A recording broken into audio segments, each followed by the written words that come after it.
asking me to write a column on the topic, which I'm now doing, and it led to this panel today.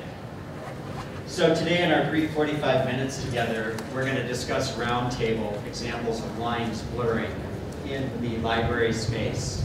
We have two representatives from the library, and we have two representatives from companies that serve the library. Each speaker will have 5 minutes to present their topic. Should leave us about 15 or 20 minutes for questions. I've got questions. I believe our panelists have questions for one another. And of course, we want to hear questions from all of you. When you do come up with a question, we're going to have to get a microphone in your hands. We've only got two, so I'll run back and forth as fast as I can. I'm also a good runner. There's another one back there. I really am a good runner. Please state your name and your affiliation before you ask the question. So on to our introduction of our panelists. Rick Anderson from the University of Utah. Stephen Rhind-Tutt from Alexander Street Press. Nancy Gibbs from Duke University. And Heather Rulin-Staines from SIPX. I said it right? SIPX. So without further ado, we'll take it away. These are the panelist topics today. Rick, up to you. Okay. I'm pretty short too. Do you want me to stand? Do you want me to stand in my chair? Yeah, I'll tell you, my kids aren't getting any taller either. All right, so I just prepared some general notes about what's happening, what I see happening in libraries in terms of lines blurring. And one of the things that I think is really interesting, and I hope you agree, this is kind of interesting in an abstract way to me.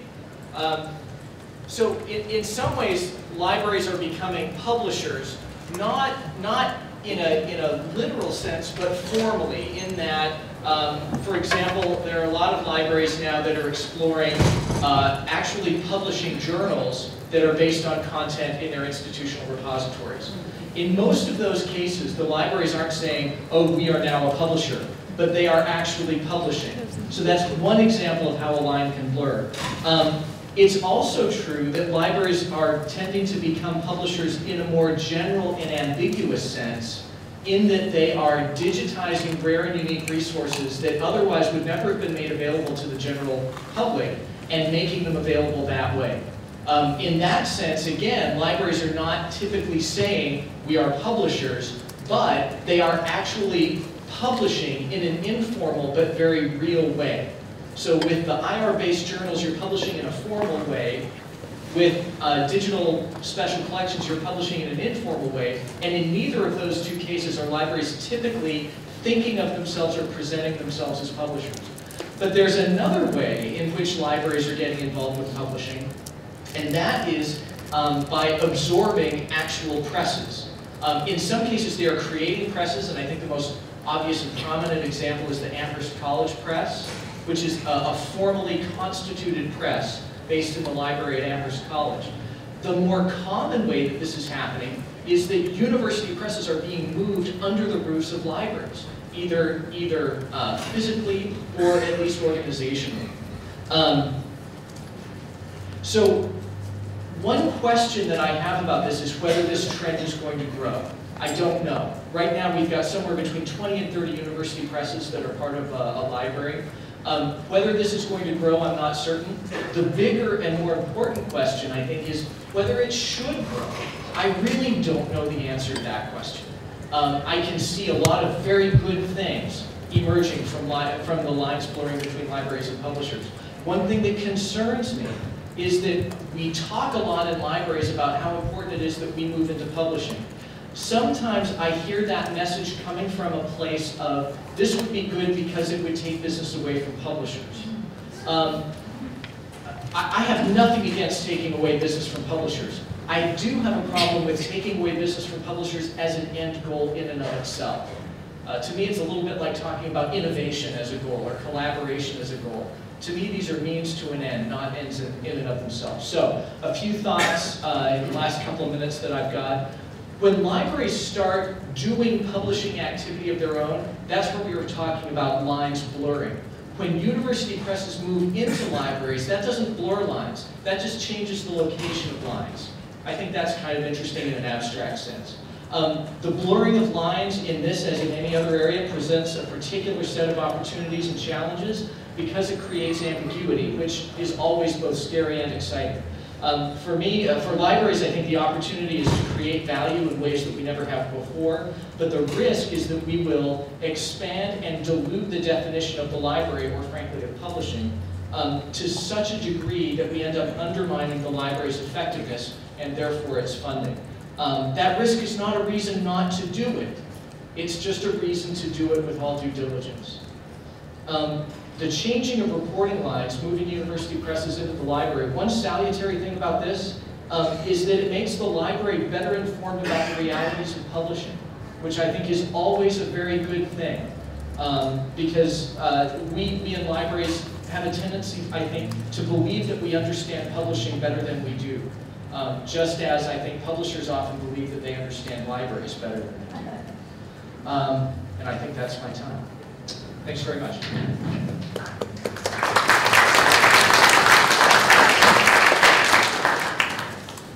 I'd like to thank David for inviting me to this. He in fact asked me before he joined Alexander Street Press.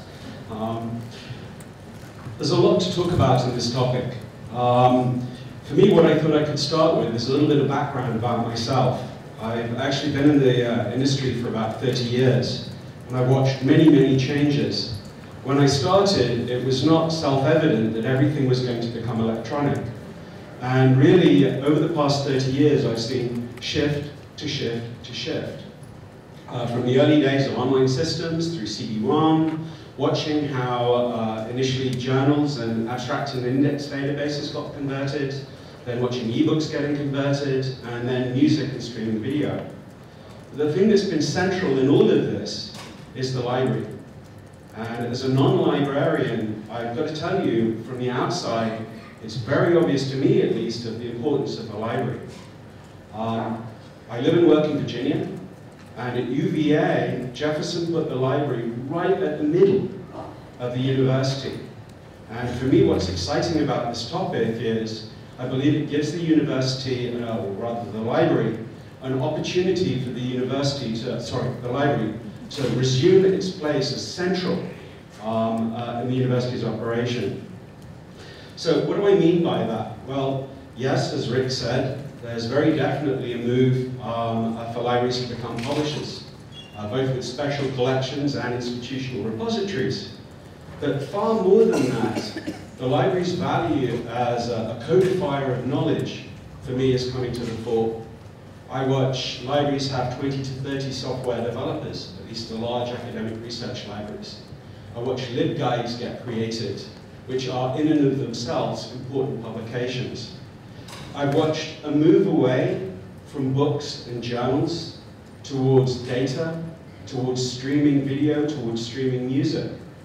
And in all of these things, the skills of librarians come to the fore.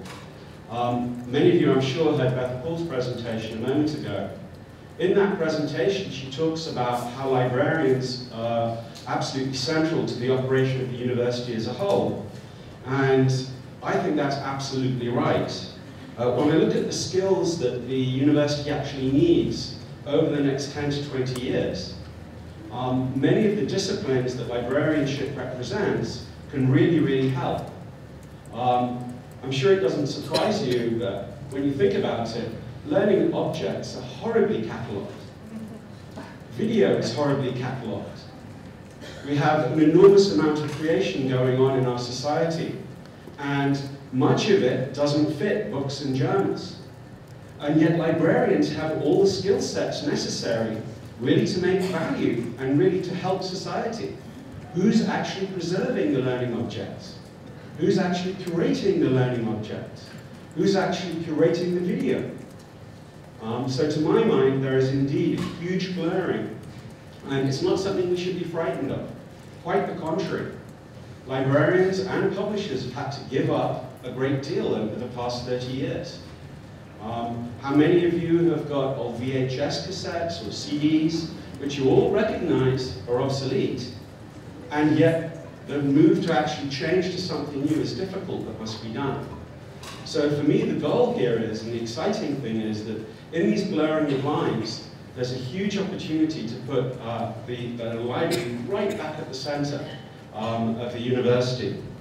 And the skills, preservation, access, organization of material, curation, and last but not least, the technology itself.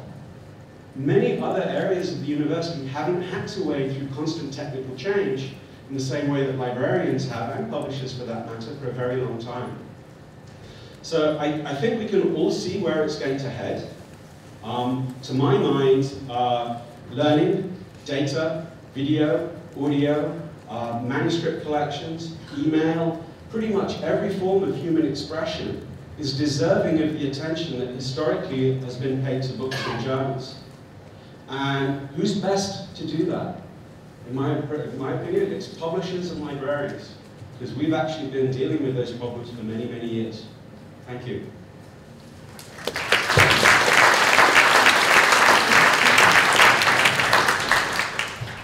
Thank you. My topic is what's next after the traditional PDA as we know it, where we throw the records into the catalog and people find them.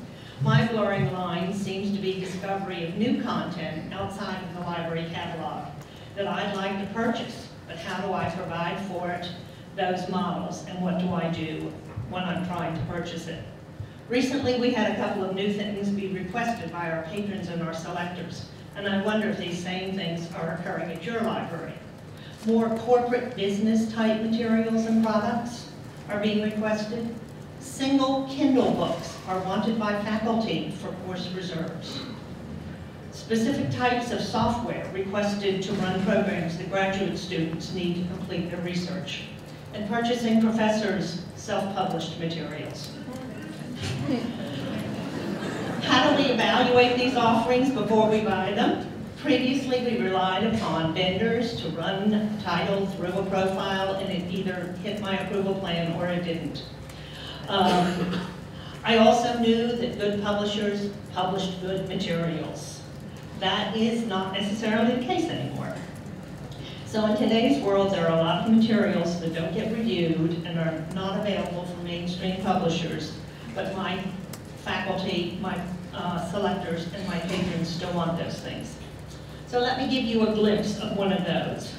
A professor requested us to purchase a TED book, like the TED Talks, available only as a Kindle single book, and he wanted it put on reserve. Only professors would think these things up. We have Kindles, but they're not used for reserve materials. They're used for current literature, new and noteworthy type popular materials.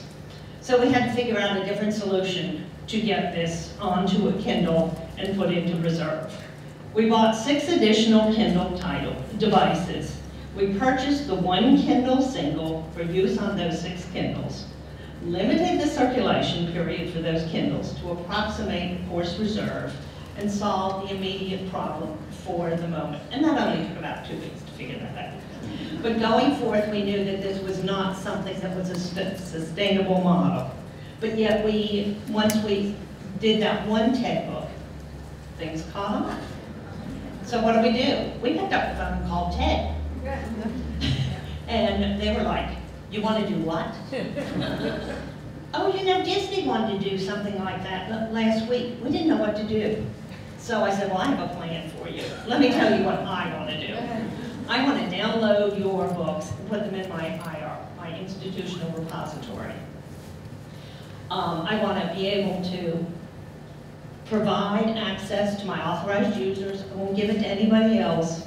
And I want to put it in the catalog. And I want to see if you have a license agreement that will allow me to do that. Well, they didn't have a license agreement. They didn't know what SARU was. It was like talking to a brick wall. And I thought, these are people who are, giving TED Talks where, new technology is happening. What is going on? But after a few twists and turns, we have figured out how to do this. And we have downloaded all of the TED titles, put them into our Duke institutional repository. We found this great program that was free on the web that converts those TED books to a Kindle edition, an EPUB edition, a MOBI edition, and a PDF edition. So our students can access this material on any kind of device in any kind of format that they want to. That was a great thing to do. That took about a month. And it worked well. But I can't do this for every single new device and product and title that's coming down the pike. So I was telling the humanities selector about this the other day, and she said, oh, I've got some other ones for you. There's a book called Persian Square. It can only be purchased from iTunes. A Cambridge University Press Explore Shakespeare book, which is multimedia in nature with performance stills, audio, and educational activities. Chicago Shorts, New York Times, iTimes books, which are really shorter ebook material that is topical in nature. And a freely available PDF on an artist's website. How do I get that into the catalog? How stable is that content? And what do I do about preservation? And of course, a Kindle title that is only available as a Kindle title, but authored by a Duke professor who writes romance fiction in her spare time. And we try to collect all of our Duke authors' writings. So I ask you, do I ignore what is new and trendy and hot and stick with my old processes, or do I embrace these new ventures and figure out what it takes to accommodate the new content? Should I just give each student an iTunes card? How about a Netflix card? How and where does the vendor, my traditional vendor, fit into this new process? And what are these new initiatives that my collection development and selectors seem to be coming up with faster than I can absorb them? What's out there that I'm totally unaware of? And what are you doing for these types of materials? Thank you.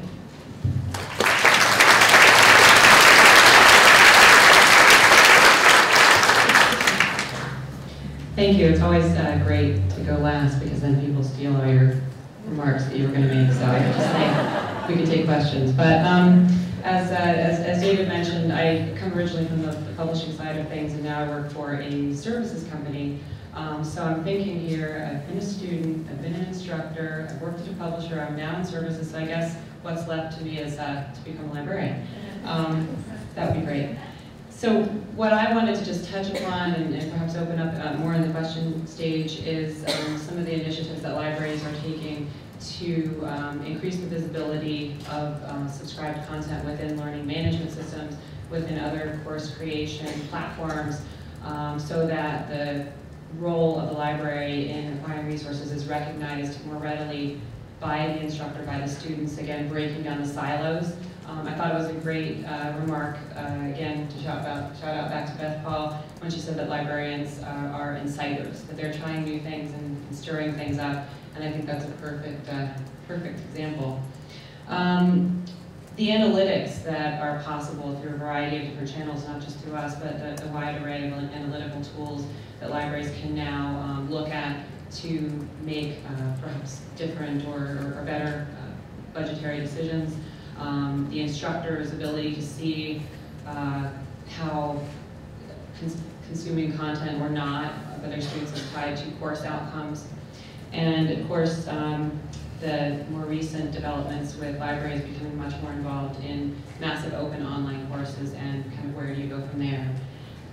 The professor self-publish topic, which everyone seemed to perk up with, we've actually been dealing with this recently. A lot of our professors who are creating MOOC courses, they do assign content that's for purchase by each individual student, but one of our professors had to put together his course notes into a self-published $5 textbook, and at Stanford you do own your course notes, so it's legal for him to do this.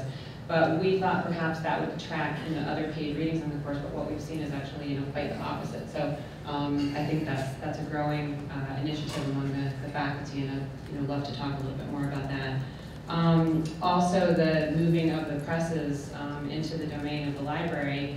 We're working with a number of university presses, and one of the interesting things associated with that I see is actually the library and the press being put into the IT department for places where that wasn't the case even just a few years back. So there's obviously pieces of the puzzle that are not represented here amongst our panelists, but I think maybe we've got enough interested folks that we can have a great discussion, so I'll leave it at that.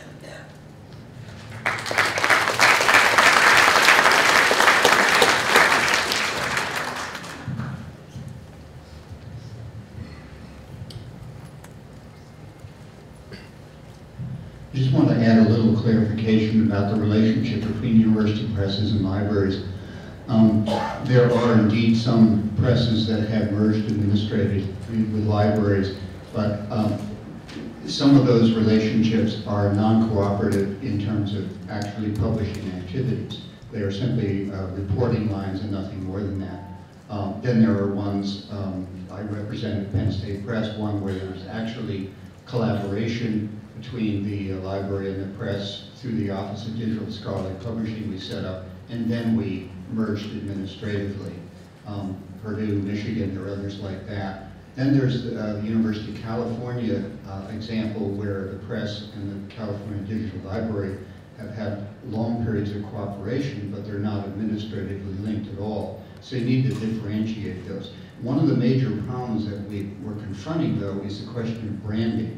And I'll give you two examples. One is that some people worry about what happened in Michigan is that the press actually not only merged with the library, but got submerged to the extent that the identity of the press's own brand began to lose its impact, and that the authors who had published with Michigan because they wanted the press's imprint didn't want the library's imprint, they wanted the press's imprint, so they're worried about what happened there.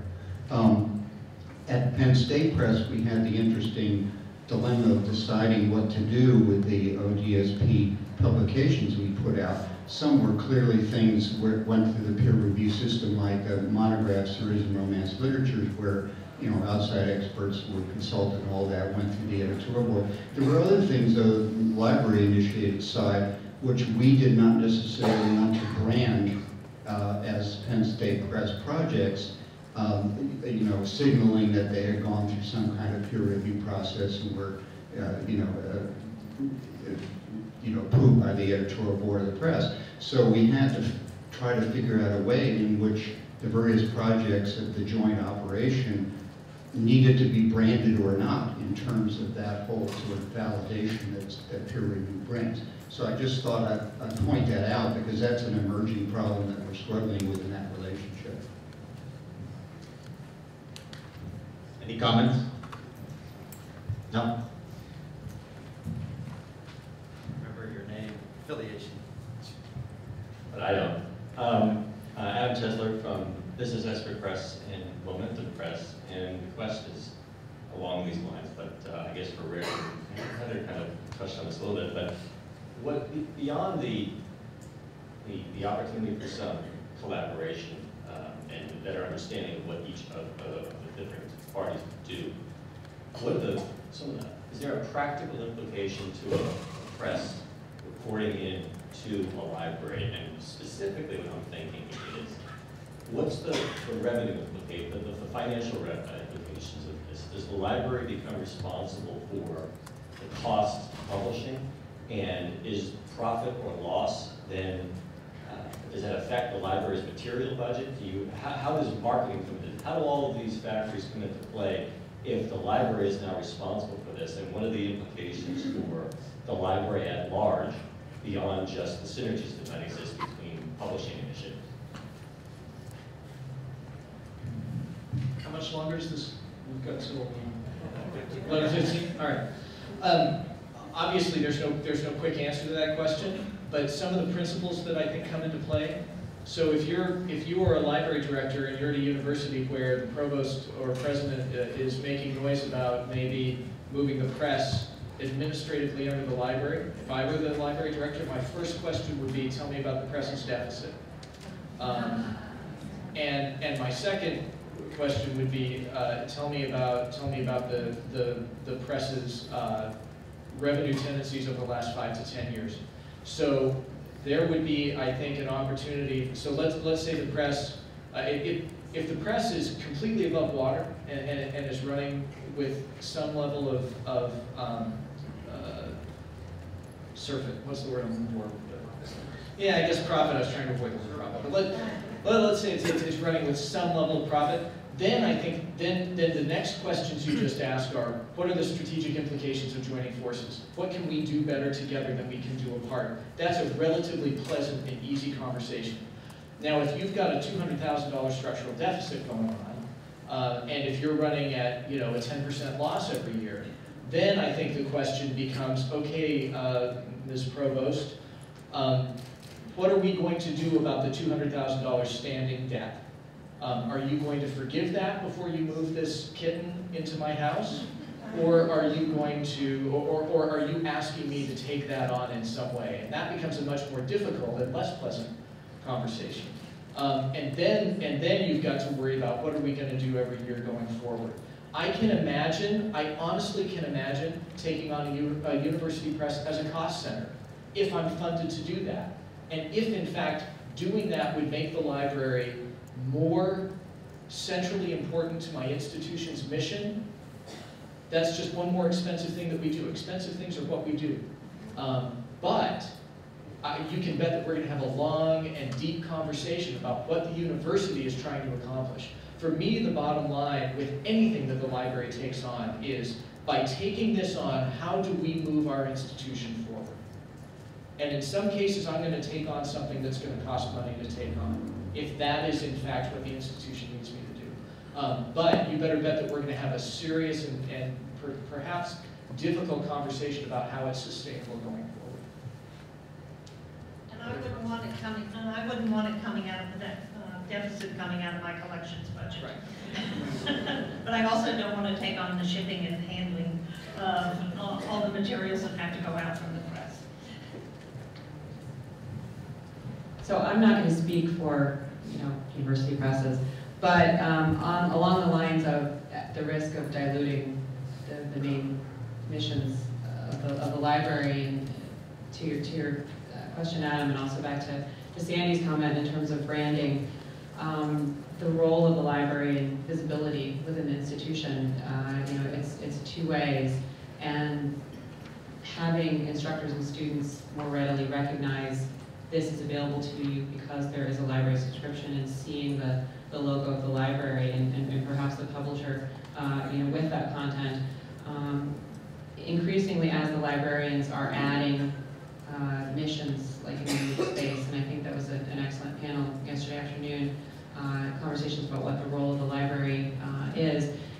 It touches back on this question of moving your institution forward. Do you jump into the MOOC space just because everybody else is doing it, or does it make sense for your institution and for your library within that universe? And we have a lot of conversations with libraries who are tasked with creating a MOOC, and there was a question yesterday about, you know, what the licensing, what the role is there, and typically the instructor puts the course together, and then it's only the last minute that the licensing question even comes up, which means somebody has to answer that question, and it really should happen, you know, significantly earlier upstream than it does happen.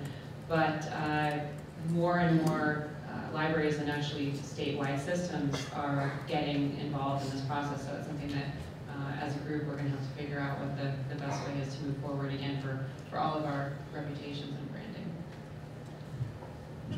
So I should declare myself here. I sit on the University of California board, University of California Press board, and as such I see a lot of the challenges which you were raising about university presses. For me, what Rick said actually has a lot of relevance when one looks at it at the mission level.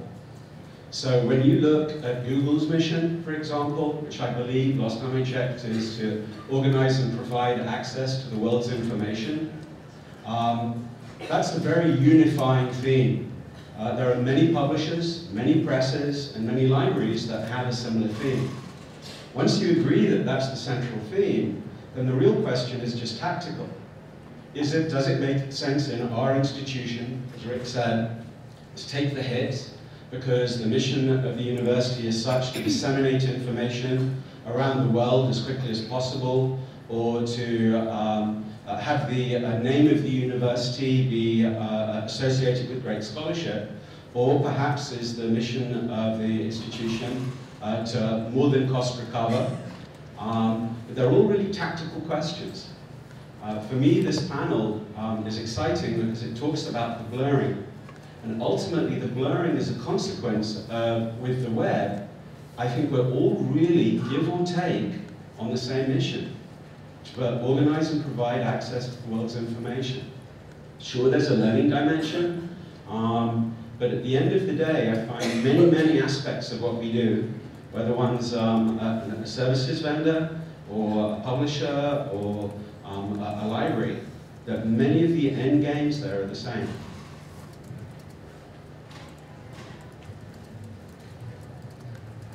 Other questions?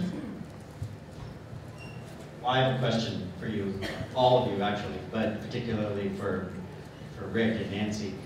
To what degree does the library as a publisher become synonymous, if at all, with business model change? In other words, to what degree does library as publisher push forward things like open access and different ways of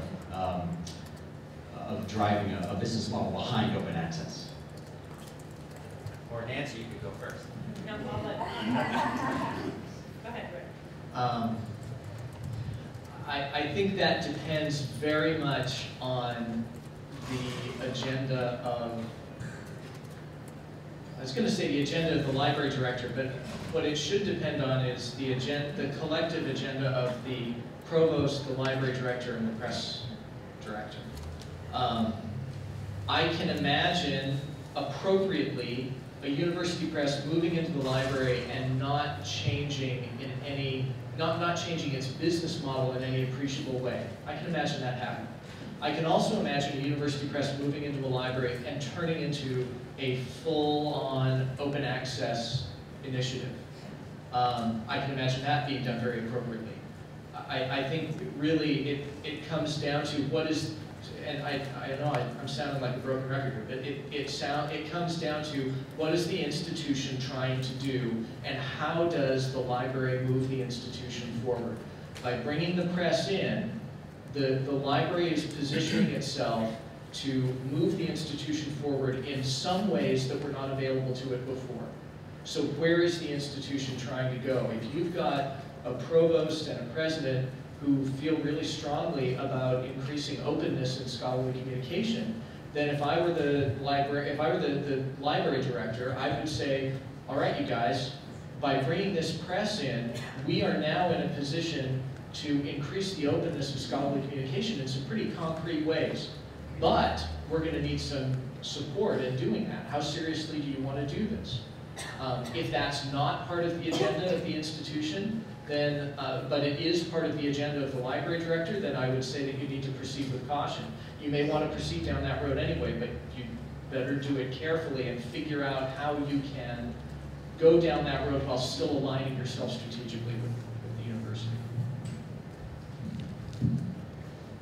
And I think a lot of the conversations that started about open access started in the libraries. And so I think we are the absolute normal place for us to do outreach as well as intake of a particular press or a particular journal publishing and that kind of stuff. At my institution, we really pushed the open access, and we pushed it out from the library to the academic community with the provost fully behind us. But we set that stage, and we kind of worked on a strategic level, knowing who we needed to talk to before we made this big, huge announcement that, yeah, we support all this stuff, we'll pay you for your author fees and all this other kind of stuff. We did it very strategically, and I think that's what you have to do if you're going to do anything like that. And I'll just add to that I think Nancy hit on something very important with her comment about OA initiatives going out from the library. In general, I think if you look around at campuses that have successfully passed OA mandates or policies, typically those have been initiated from the faculty. And I think that if you look at campuses where there has been an attempt to implement an OA policy or mandate that failed, I think in many of those cases, the initiative came from the library. And I think in many cases, the reason that it failed is that the faculty were hearing the message, we in the library are going to tell you how and where to publish. That is not typically a really welcome message to a faculty member. Now, I don't know that that pattern is absolutely true in all cases, but I think that that's a general pattern. And that suggests the importance of doing what Nancy said, which is You don't just go out and say, "Hi, I'm the librarian, and I'm here to educate you about the proper way to publish." You've got to make sure that you've got strong institutional support and that you cultivate that early on before you commit to pushing any kind of mandate or policy. I'm John Dove from Credo Reference, and I think this morning's session about the provost, that you also have to look at what the provost wants to present to the president, and do they want a line item called the university press that produces books and has a deficit on the president's agenda. And so actually I think that part of this issue is what the provost wants to present. I was at the AAUP meetings in June in Boston, and went to the session of university presses that are now part of their libraries, and they talked about this as one of the benefits of being under the cover of the library's budget, whether they were running a surplus or a deficit. But they also mentioned that, in fact, there was a cultural difference between the presses and the librarians, mainly around this question of even paying attention to deficits and surpluses, because librarians are mainly about service, and the press indeed has to pay attention to that surplus deficit question.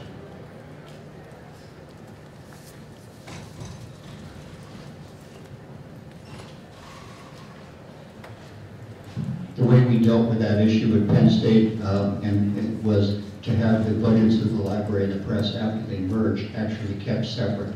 So we did not, try to blend the budgetary side of that operation. Stepping back a historical footnote, it might remind you all that the whole idea about open access monograph publishing began as a discussion between press directors and head librarians in the CIC context in the early 1990s. And we had a proposal we presented to the Mellon Foundation in 1996 to do open access monograph publishing. It was not funded, but that idea already had developed between libraries and presses way back then. The other thing about what Rick said, at Penn State, yes, we actually had a deficit to press that had accumulated because we had no operating subsidy for over a dozen years, so we had a deficit.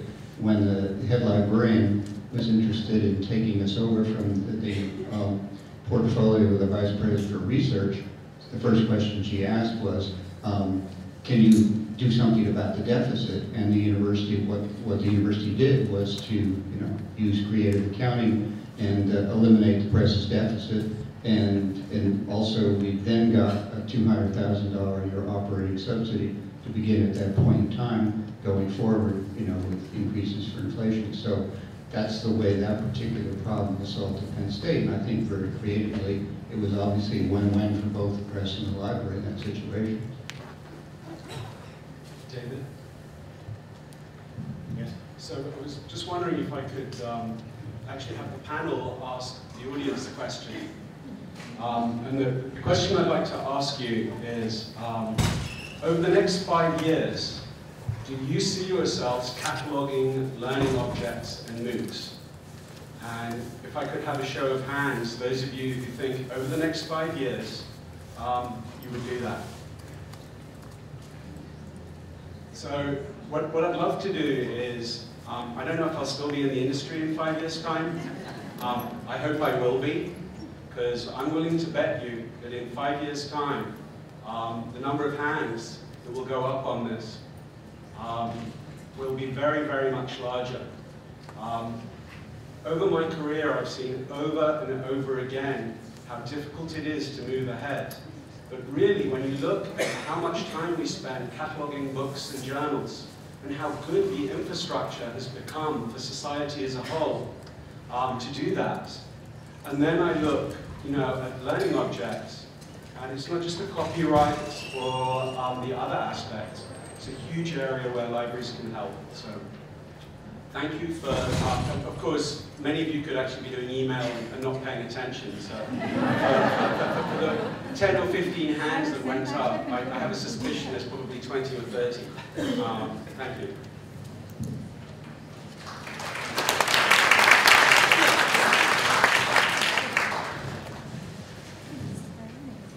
Richard at Cornell University. So there's been a lot of discussion about the issues involved potentially in combining library libraries and university presses. And I was wondering if you could address, from the standpoint of cultural mission and priority differences, the merging or subsuming of libraries under campus IT units. I see them as having very different priorities, even though they are both about moving bits around.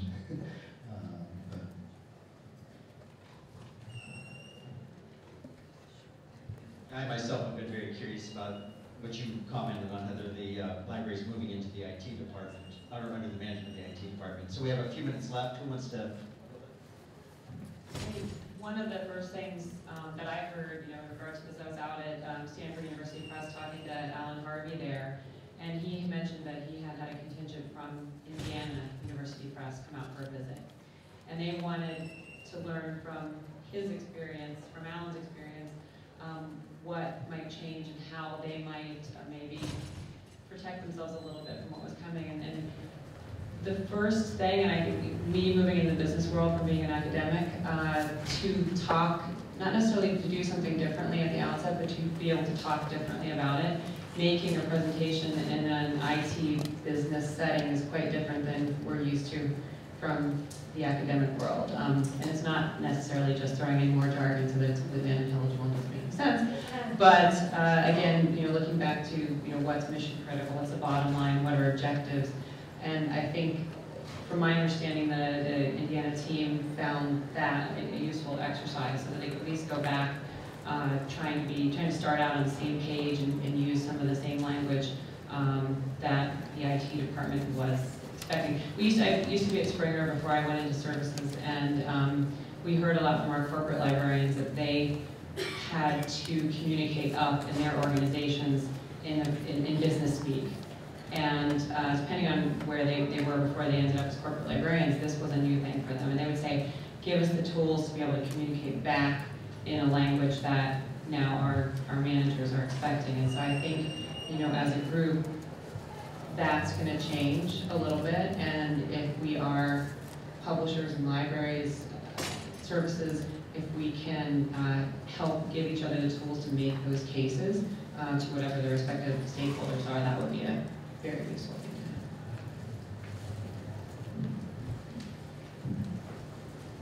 Anybody else? No? I think we have time for one more question. Sheila Carr at the University of Pittsburgh.